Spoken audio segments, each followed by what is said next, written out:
A tiny look at the generative art. It is hard to beat generative art. It is fast and very pretty. Its ability to mimic artists like Caravaggio or mix features, creating animals with human attire, creates wonderful art. Wonderful and very, very quickly. It used to be that generative art was made by a computer program and that the real artist was the programmer. But with today's generative art, that computer program contains all images, and a lot of it is ugly and boring. It takes a prompt artist to send some text or a prompt to the generative art program in order to pull out a pretty image. And some of that text may actually make little sense.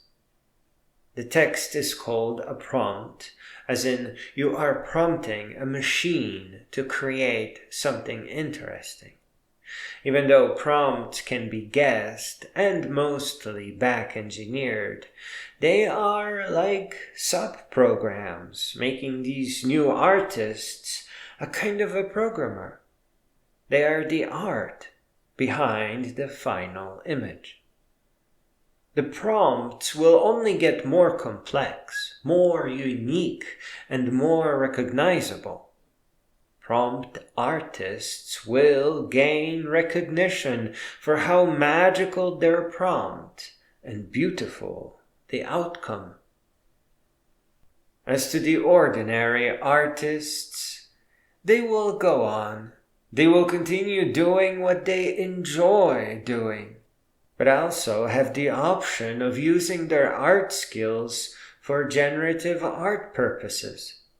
They have experience in producing, in storytelling, in illustration, in framing, in making repairs.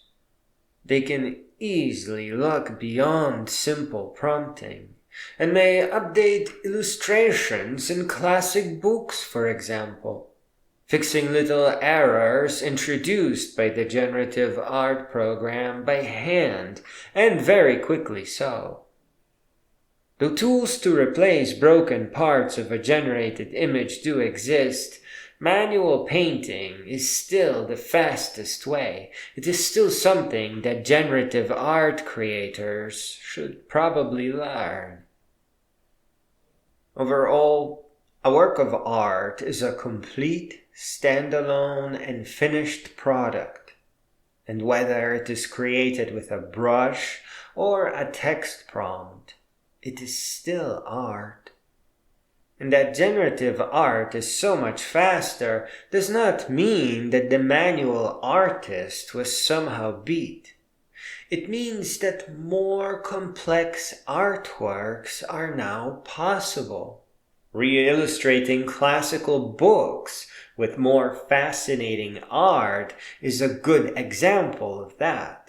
Here, creating hundreds of works of art would be way too hard for a manual artist.